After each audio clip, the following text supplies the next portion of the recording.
Birds of the same feather flock together, so goes the saying, and that is true in the modern globalized workspace, where colleagues of the same nationality tend to come together to seek professional advice. However, does that help or hinder their performance? In a working paper titled, Does Homophily Affect Performance? INSEAD Professor of Organizational Behavior Martin Gargiulo argues, it depends. Well, he joins us today for some insights. Martin, welcome to INSEAD Knowledge. Thank you very much. Martin, let's start with the question. What is homophily and how does that fit into your research?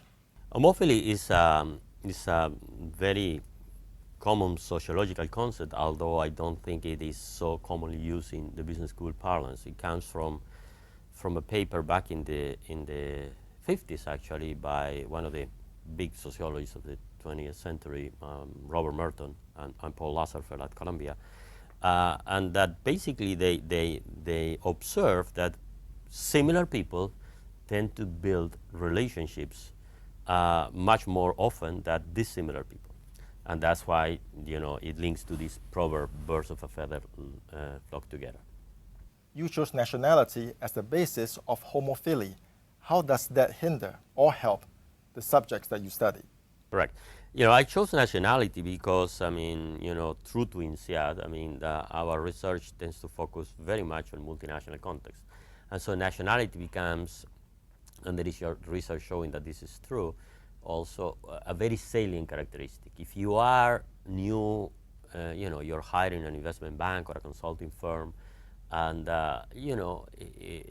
it's a difficult environment, you are likely to look for people that could be more helpful. And you don't know a priori, but you will expect the people from your same nationality, especially if you are a minority in that context, will be more naturally inclined to help. That's why we chose nationality. The findings of your research says that as you become more senior, you benefit less from homophily. Could you explain that, please? Correct. Now, to go into that, probably I should delve a little bit into the reasons and the mechanisms for that. If you think about the effects of homophily may have, or the effects of seeking people like you may have on your performance, you have two contrasting effects. One of them, it should be good for you because these people are more likely to invest time and energy in helping you. One of the things of information exchange in this context, and especially in a very fast-paced, competitive environment like investment banking, is that the transferring information to a colleague helps the colleague sometimes more than it helps you. So these people, for them, the accessibility of others is more important probably than the quality of the knowledge we have. You better get something than nothing. And then what we show is that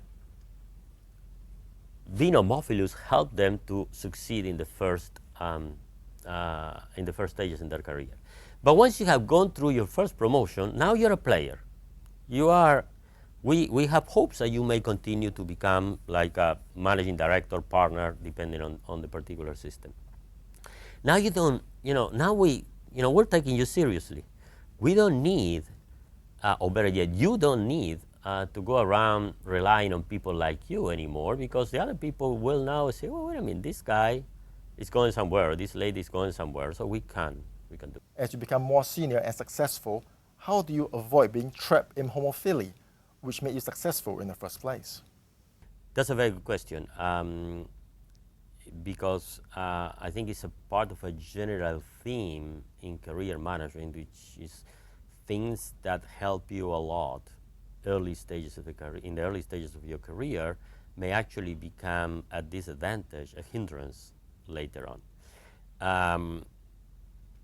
Homophily may make you successful to become a legitimate player, to go through your first promotion. But then you need to somehow renew your network. You need to focus much more on broadening. This is what the result shows, because otherwise your performance will suffer. Now, that's easier said than done.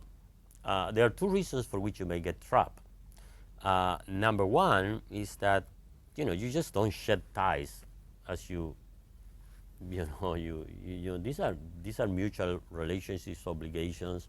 You feel comfortable with these people. But also, you may learn the wrong lesson. You may think this is what really works, and you continue to do the same because, you know, that's it is important because organizations can do a lot about the first, but not about the second. The first, they can move you around, so they naturally, those networks loosen up and they force you to build new relationships. The second is more difficult because this is cognitive, is what you think is good for you.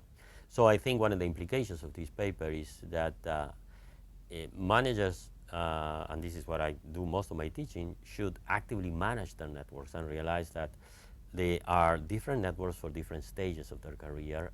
And if they don't manage the networks manages them. Martin Gargiulo, thank you for joining us on INSEAD Knowledge. Thank you for the opportunity.